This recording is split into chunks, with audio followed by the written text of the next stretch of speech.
podcast. My name is Sophie Winder and my sister wife is Tammy Winder. I will be launching this podcast, and as many times as I can pull her on here with me, I will be doing that.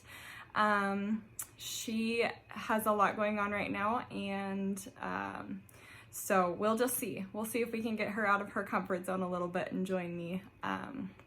As well as if we ever get another wife, then we will be adding her to this podcast as well. So I wanted to launch this podcast with just starting out with the birth story of Ephraim. I never got to share that, and with the news that our family just shared, yes, we are expecting another baby coming. I'm probably about halfway there. So later this, I want to say I'm due in November, but with me, I go over. So I will likely possibly have this baby in December. So anyways, I just have been reflecting over how different this pregnancy has been compared to Ephraim's. And Tammy and I have talked about how, how different each of our children are. Ephraim is starting to get bigger, and he's starting to have a ton of personality, and we're able to kind of compare that a little bit to how Sadie was at his age. When I married Tammy and Colton, Sadie was still 1 year old, and so she was probably 1.5, maybe close to 2 years old when we got married. And Ephraim is coming up on that. So we're able to see that, and I was watching some videos yesterday, and Sadie was such a quiet little girl, and she was so reserved, and Ephraim is so not. It's just so funny to see the two comparisons now that Ephraim is starting to get to the age when I first met Tammy and Colton and Sadie. Anyways, and then also just looking at this pregnancy. So with Ephraim's pregnancy, I had a lot of complications. One, it took a long time to get pregnant. So I think we had tried for about 1.5 years, close to 2 years, with no pregnancies, no successes. I was researching things like crazy, trying to figure out why is this not happening? And also I am pregnant, so disclaimer, I might cry telling some of these parts of the story. So Tammy had gotten pregnant, and she was probably about, it was a couple of weeks that we had known that she was pregnant, and it was a really hard struggle for me, because I just, you join this family. So the thing with Sisterwives and pregnancy is when your sister wife can get pregnant and you can't, you are having children with the same man, and so it's really hard, because then it's immediately this feeling of like, it's my fault, it's my body's fault why I can't get pregnant. So it's just this huge burden that you carry. And so I had this serious struggle, and the struggle was not that she was pregnant, because I was so excited about that. The struggle was the feeling like, I just joined this marriage, this plural marriage. It's been a couple of years trying, and kind of coming to this realization that it might not happen for me. And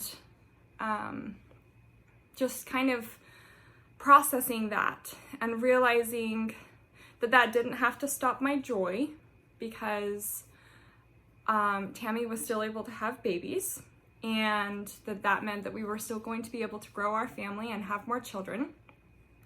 And just realizing that, and so you're processing your grief, the grief that you're having with the feeling of the burden of it's your fault that you can't get pregnant, something's going on, you can't figure it out. and then processing it to try and find the silver lining of we're in a plural marriage, we can still have children, they just might not come through me into the family.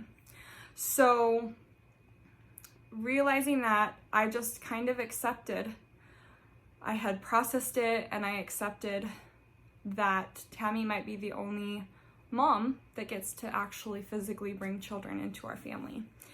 So I had been just trying to come to that realization and processing, and it was, like I said, early stages of Tammy's pregnancy. We were all in a car ride together.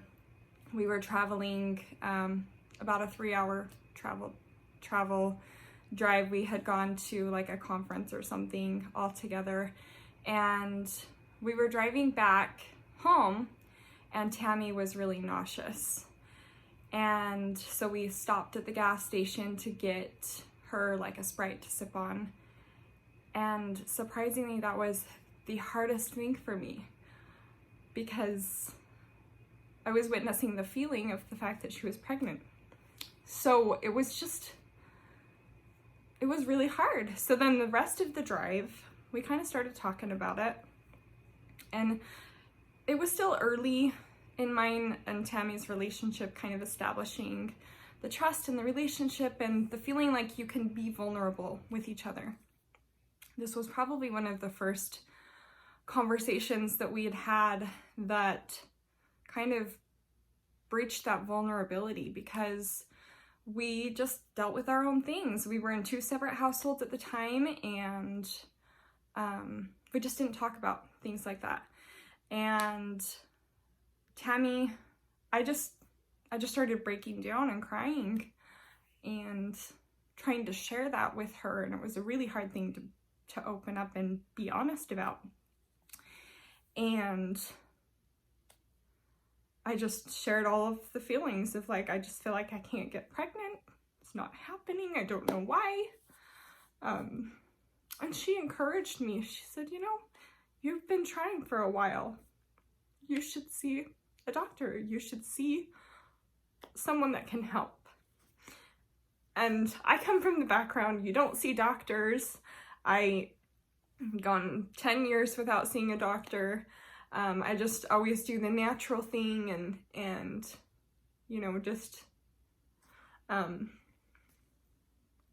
just it kind of, trusting in God, and just like it'll happen when it's supposed to, and just trying all of the natural things. I'm not really, I married a pharmacist, but I'm not really a pill taker. So choosing to go to someone else for something that should just work was a really hard decision to make. And when she suggested it, I kind of was like, no, that's not. And then we kind of talked about it more, and she kind of planted the seed for me to think about it and talk about it, and finally realized that, yeah, I needed some help. I needed to figure out what was going on, because it's not even that I was getting pregnant and miscarrying. I wasn't getting pregnant at all. And so it was a couple of months after that, to finish that part of the story, Tammy ended up miscarrying, and it broke my heart, because I had processed the struggles that I was having, and I was able to come full circle and be completely excited for her. And then a few weeks later, she ended up miscarrying, and so it was really hard. It was hard for me because my heart broke for her, and the whole situation, it's just a really hard place to be in, especially because in a sister-wife relationship, it's just a very vulnerable place to kind of be with each other, and we were still establishing that. And so I wanted to be supportive of Tammy, but she was also still getting to the point where she was barely starting to be vulnerable with me as well. So I don't think that she really knew how to handle, I don't think we really knew how to be supportive of each other back then. So we kind of just processed and grieved things in our own time. So Fast forward, I started seeing a fertility doctor, and I found out that I have a thyroid condition. And not only that, but I also have something that's called Hashimoto's disease. So not only was my thyroid not optimal, but also Hashimoto's attacks your thyroid. And in order to get pregnant, you have to have your thyroid working. So my thyroid was not. It was not optimal. I had a lot of symptoms that I didn't know were symptoms. And he was like, okay, you just need to start taking some pills. And again, I was like, wait, I've gotta take pills now, like every day. And he just told me, he's like, you're gonna have to take these just for the rest of your life. And that was really hard for me. I'm like, really? Like, gosh, that sucks. And so I started taking pills, and I actually got pregnant that same cycle. So I started taking pills and was able to get pregnant that same cycle. It was an early miscarriage. So I had gotten the positive pregnancy, and between the time I had gotten the positive home pregnancy and then had gone and gotten the blood work done, the blood work said it was negative. So I had the positive and then gotten the negative, and so I talked to the doctor. I'm like, well, so was I actually pregnant? Like, and he says, yeah, if you got a positive home pregnancy test, you were pregnant. So now we know that your body can get pregnant. So it wasn't a sad thing for me. It was just like a shocking thing. Like, hey, like my body actually can do this. This is good. So then we proceeded to do several rounds of IUI. And IUI is called intrauterine insemination. And essentially they have Colton do a sperm donation, and they go straight up in. They deposit it straight up into my uterus. It's not IVF, it's a smaller version of that. And none of the rounds worked. So I was doing medications that helped your follicles mature to the optimal size so that you can maximize your benefit of having a good follicle that will become an embryo, as well as doing trigger shots, which a trigger shot is a shot that they do when they know that your follicles are a good size. Then they do a trigger shot, and then they it causes your egg to drop, and then you just do either you do timed intercourse or you do the actual IUI where the doctor inserts it. And so I had done that for 2 cycles, and I was doing it for a third, and my follicles weren't large enough. So my follicles weren't large enough, so they didn't do the trigger shot, and they just pretty much said, this cycle's a bust. You can still try naturally if you want to, but we're not going to go ahead and do all of the rest of the cycle because your follicles aren't large enough. So then I missed my period, and I did not even think that I was pregnant because I was thinking something was wrong. Like, hey, why is my cycle not starting? Is it because we started some medications but we didn't finish with medications? So I called the doctor. It was a couple of weeks after my missed period, and the nurse finally got back to me. She's like, well, did you take a pregnancy test? No. No, I didn't.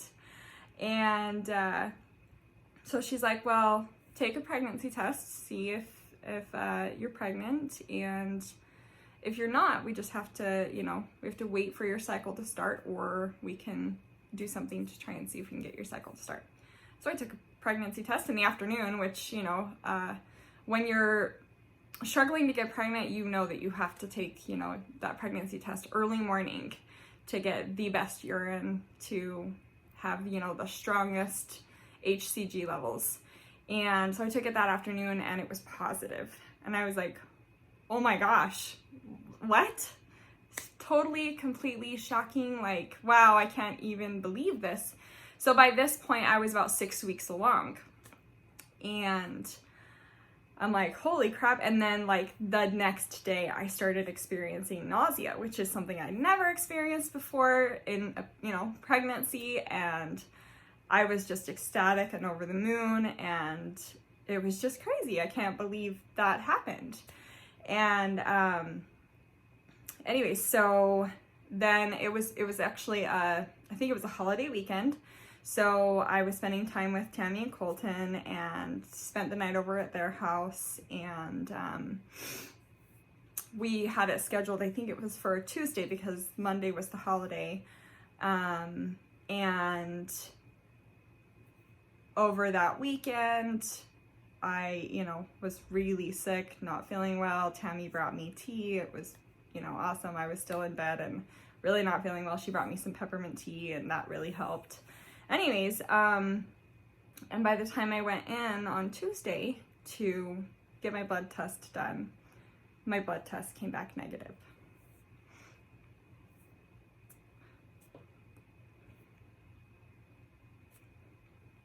Surprising, because I thought I processed all these emotions. Anyways, so I'm like, what's going, what? How could that be? You know, how could, if I'm 6 weeks along, I've been experiencing the pregnancy symptoms, how can it come back negative? So I just had to wait for my body to pass the baby. And so that was kind of hard. That was, you know, my first real feeling of the heartbreak from a miscarriage. So after that, I had seen the doctor again, and he had decided that we should just keep trying naturally, with doing progesterone. So progesterone is also something that helps you keep your levels. So after you know that you've ovulated and you've timed your intercourse right, that you start taking progesterone a couple of days after that, in order to, if you have a hormonal imbalance, to help stabilize your hormones in order to continue to carry a pregnancy. So after I had that miscarriage, we just tried naturally.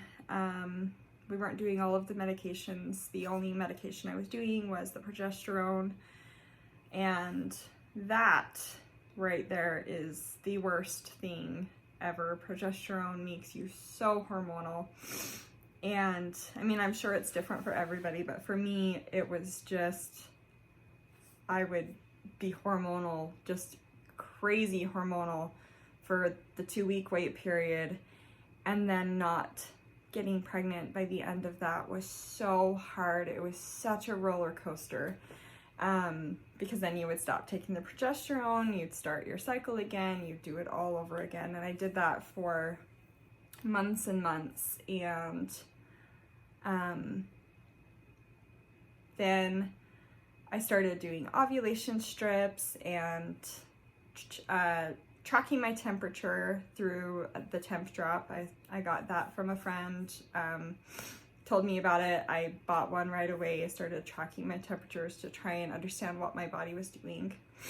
And by this point, we had moved in together, and Tammy and I started kind of being a little bit more open with each other, a little bit more vulnerable with each other. And I ended up taking an ovulation test, and it was positive. And I ended up trading nights with Tammy, because I'm like, okay, hey, which is not something we had ever done, not something we were really comfortable with doing, by even just saying, hey, I'm ovulating. Do you mind if I have Colton tonight. And I got pregnant from that. And we like to joke and just say that the reason why we've been struggling to get pregnant is because of the every other night schedule, because sometimes you can't time it exactly right. And so we started being more open with those things, and just being completely willing, like if you know that you're ovulating, just let's switch nights, not a big deal. So we started doing that, and I got pregnant with Ephraim. So then moving into his pregnancy and his birth story, I got sick really, really early on, like within a week after, after ovulation. And I had the worst heartburn, to the point where my whole body was burning. And I was just like, what is going on? And I had gotten to the point where I wasn't wanting to immediately take a pregnancy test. With the roller coaster ride that we had gone on, it was just, I just want to wait. And so I ended up waiting a few more days, and then I had so many symptoms. The heartburn was, I've never had heartburn in my life before being pregnant, which I didn't know it at the time. But I, researching, progesterone, if you're taking progesterone, can cause heartburn. But I'm like, but it's never caused heartburn before. So maybe progesterone combined with my own hormones, because I might be pregnant, is causing my heartburn. So I ended up testing, and it was probably was a week early, maybe six to 7 days early, before my missed period, and it was positive. And I was like, oh my gosh, holy crap. And these pregnancy symptoms were so much more than what I had ever experienced. So fast forward, just the first 10 weeks, I experienced a lot of round ligament pains and was really, really sick and just not doing very well. I was in bed a lot. And then I finally got out of my first trimester, or I was coming out of the first trimester, and I started feeling better, and I had probably 2 to 3 days of just feeling normal. And I'm like, oh, okay, this is great. I ended up traveling with my grandma out of town for a couple of days, and you get to the point in your pregnancy, especially if you've had miscarriages and you're new to being pregnant and staying pregnant, you always are worried about bleeding. You're always concerned, crap, am I bleeding? Am I gonna miscarry? And I finally got to the point where I was like, okay, I feel like we're in the clear. It's gonna be okay. And so I was gone for a couple of days, and then we were getting ready to leave to head back home about 6 or 7 a.m. So we were gonna be leaving pretty early. And I woke up at 2 a.m. drenched in blood. And I ran to the bathroom and was just saying no, no, no, no the whole way. And so I ended up having a subchorionic hemorrhage. Thankfully, the baby was fine that whole time. It was just highly traumatic, because I guess if you have had a subchorionic hemorrhage, it is kind of rare. And it's maybe 10%, I think, is what I remember. It was a while ago, but of that small percentage, even maybe 1% of that actually experience bleeding from it. So I ended up finding out from that ultrasound, when I had it to make sure that the baby was okay, that I had a subchorionic hemorrhage as well as placenta previa. And so I was put on kind of bed rest for, I was really, really weak and really, really sick after that. So finally, by the time I was able to get home, I was just kind of in bed for a couple of days. And so then for the rest of my period, at least until probably, I think I was cleared of the placenta previa when I was 28 weeks along. It was quite a long period of time. And I was seeing maternal fetal medicine, which is a high-risk clinic. I was having to get ultrasounds almost weekly, it seemed like. And so that was just a lot. And it was a lot because Tammy and Colton had never experienced that before. And going from not seeing doctors to seeing them weekly was a big change for me. And Tammy's pregnancy with Sadie was really, really streamlined and simple, and she worked all the way up until she was probably like 38 weeks or just before that, and then she had Sadie at like 3 days after she stopped working. And so it was kind of a shock for all of us to go through. And then it's also, we thought we were in the clear, and then we had this high concern of miscarriage even after the first trimester. And so it was really hard to be excited for being pregnant. It was really hard to, I feel like I kind of missed out on my first and second trimester of being excited for being pregnant, because it was like every single month I had some other health problem, and I had stuff come back in my blood work that they thought was all of the doctors thought was a more serious matter. So I had to end up seeing a rheumatologist, which is really hard to get into. And they had to do genetic testing to make sure that I wasn't going to go into labor and have the top of my uterus rupture because of the symptoms that I was presenting. They were concerned about that. And so but the genetic testing was supposed to take, I think, up to 5 months to get back. And I didn't have that long. I was going to be having a baby before then. And so it was highly stressful going into all of it, because I just didn't know what to expect. And every single week or month there was something new, and there was some new blood work that was coming back, and I really felt like crap because of my thyroid. I was taking thyroid medication, but now in retrospect, I wasn't taking enough of a dose in order to fix my thyroid to be optimal enough to feel normal. And so one of the problems with having thyroid problems is, one, you feel very lethargic. So your whole body feels lethargic. And then also you get brain fog. So your brain is you just can't think. You can't comprehend things. You're just so in a fog that it's overwhelming to think about a task that needs to be done. And I'm very task oriented. I love writing lists, and I love doing all of the things, just marking things off my list to do.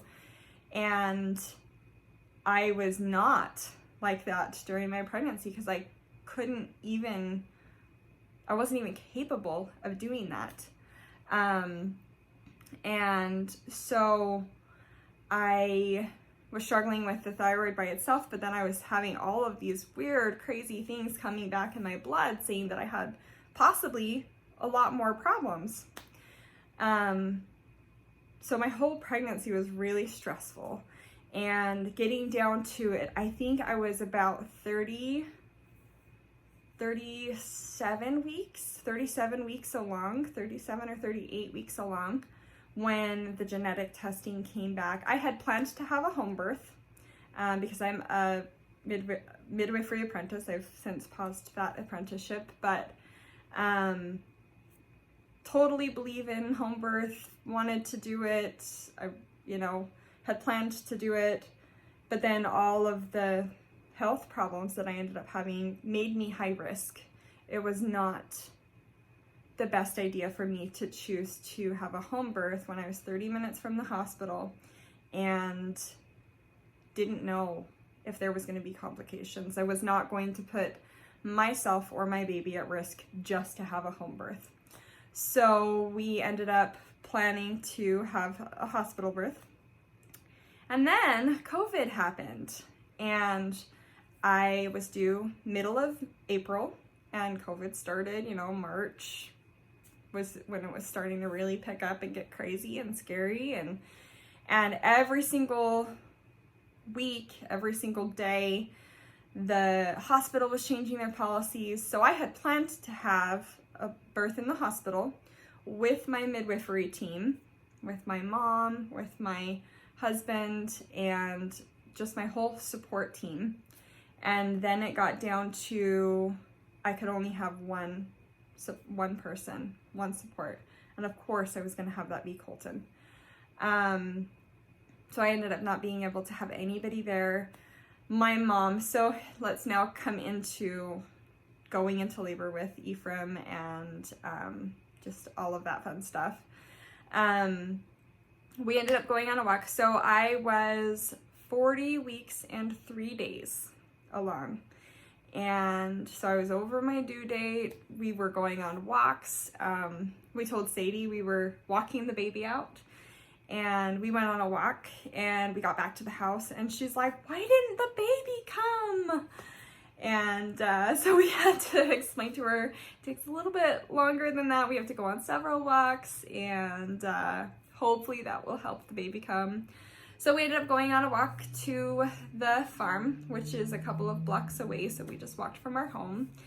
And by the time we got back from the farm, I started having some contractions. Now I had I can't think of the name.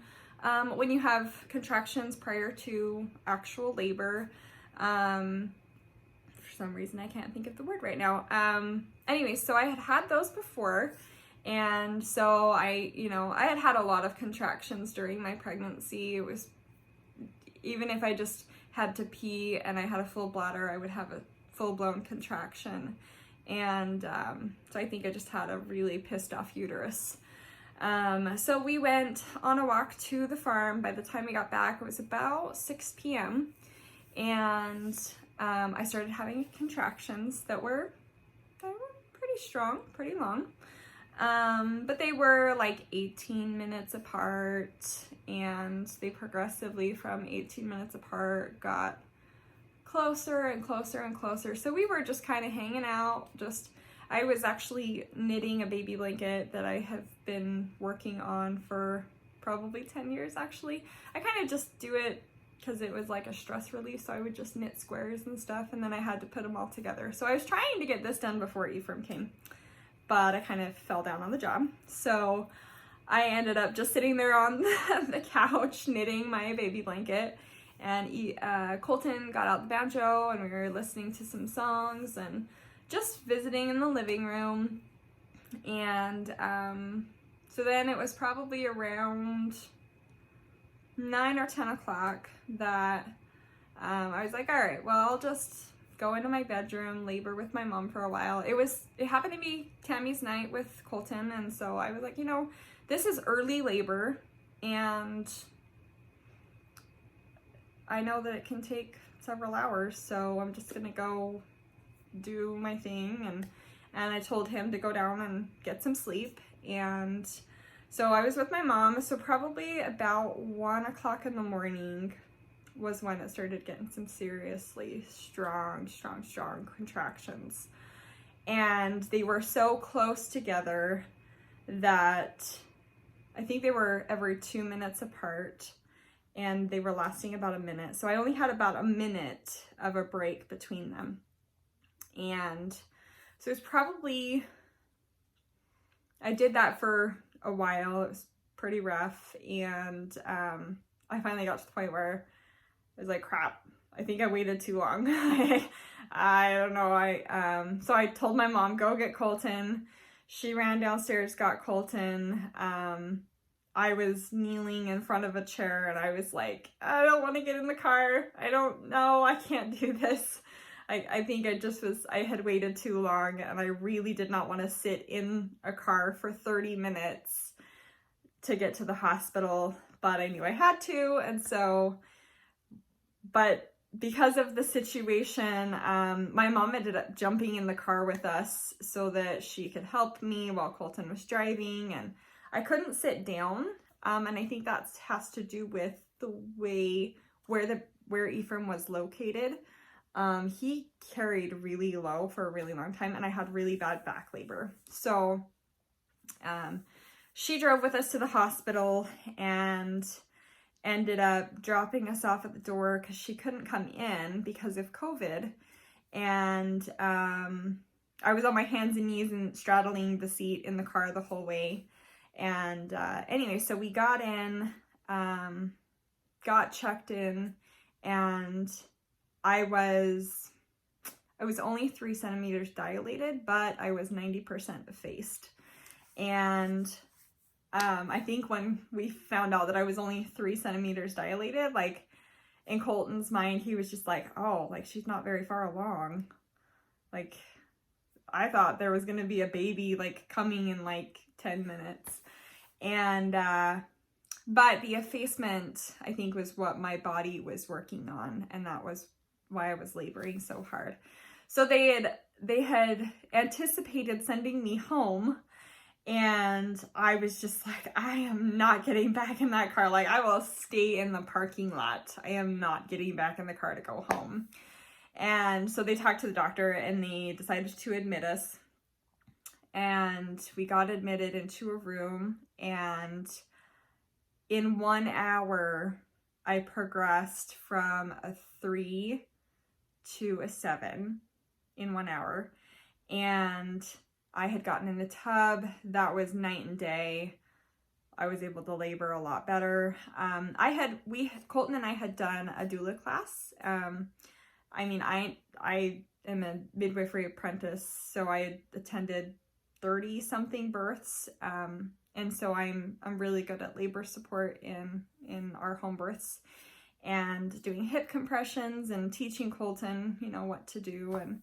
And those didn't work for me on this pregnancy or in this labor. They did not feel good. I didn't want Colton to do them. It just wasn't working. It just made it more uncomfortable. And so I just labored in the tub. So I labored in the tub for about an hour. That's when I progressed from the 3 to the 7 in 1 hour. And then I was in the tub for another hour and I didn't progress at all. So in my mind, I'm like, crap, I know that I've got to get out. Like, I've got to do something different. I don't want my labor to stall. In the midwifing community, there's this saying that you don't midwife yourself, and that is totally true, because I should have stayed in the tub. It was a lot more comfortable, but in my mind, I'm like, crap, like crack down on myself. I gotta get out. I gotta walk around. I gotta do something. I need to make sure that my labor doesn't stall. So I got out, and it was almost unbearable to be out of the water. And I went to the shower for a while, and then I was walking back to the bed and had a horrible contraction. Couldn't deal with it because I couldn't stand during these contractions because they were just so intense. So I went back to the bed and labored in the bed for a couple of contractions, and I had really, really bad nausea when I was in my labor. So when I first got to the hospital, they gave me something for the nausea, which helped me stay in control and process my contractions and just stay grounded during them. So then several hours later, I got to the point where I was nauseous again, and I just could not stay grounded. My eyes started rolling back in my head, and I asked the nurse and asked her if I could take something for the nausea again. And both her and Colton piped up, because Colton's a pharmacist, and they both were like, no, it'd be really best if you didn't, if you need something to help with everything, it'd be best if you got an epidural. Like, no, I'm not getting an epidural, it's fine. So then I went through, because they were anticipating the baby to be coming really soon at that point. So then I ended up going through like 3 more contractions, and I'm like, fine, give me the epidural. Like, I couldn't stay grounded, and I couldn't breathe through the contractions because I was just so nauseous. So I ended up getting the epidural because I was so nauseous that I just couldn't stay grounded to stay in my body and experience what was happening. So I got an epidural, and then I was so close, they ended up wanting to break my water. So they ended up breaking my water, and there was meconium. Now, meconium is the baby's first poop. And when that happens while they're still in you, that can be a concern, because then you don't know if your baby has asphyxiated on any of that meconium. So as soon as there's meconium, especially if you're in a home birth, that's immediate, unless the baby comes within 2 minutes or less, you need to go to the hospital, because you have an indication that baby's lungs might be compromised. So they call in a full resuscitation team just to stand by, just in case the baby has asphyxiated on some of that meconium and comes out having issues breathing, which I completely knew that. I knew that was to be anticipated. And so then we go into, I'm ready to push. And it's so crazy to me, because I'm trained in fetal heart rate monitoring, and I actually took a class with the hospital. And while I was in that zone, I did not hear the monitors. I didn't hear the baby's heart rate, and I guess he had some decels. So the doctor's there, and in my experience in all of my hospital transports, it seemed like the mom had pushed for about an hour. And so I'm like, all right, doctor, like, am I gonna be pushing for an hour? Like, I'm just like trying to gear up for this. And he's like, nope, you've got to get this baby out. So I'm like, oh, okay, like, here we go. And from start to finish, because the baby had decels, they were having me push back to back to back, which my contractions might have been, so close together like that, because they were for a lot of my labor. But I think I pushed maybe 4 or 5 times. I can't remember exactly, but from the starting of the pushing to when he was born was about 8 minutes. And he was born, and the doctor, the first thing he says is, "Congratulations, my friend, you just gave birth to a toddler." I'm like, oh, okay, and he ended up being 9 pounds and 5 ounces. And he was a big, chunky baby, which is surprising to me. I couldn't wrap my head around the fact that I had had such a big baby, because I was born early, and I was born about 3 months early, and I was only 3 pounds, about 3 pounds 14 ounces. So to have a 9.5 pound baby, it was so surprising to me. But that was it. And he was born, and you guys have gotten to see some of his birth on the show, and he just woke up from a nap, so I'm gonna have to put a button in this.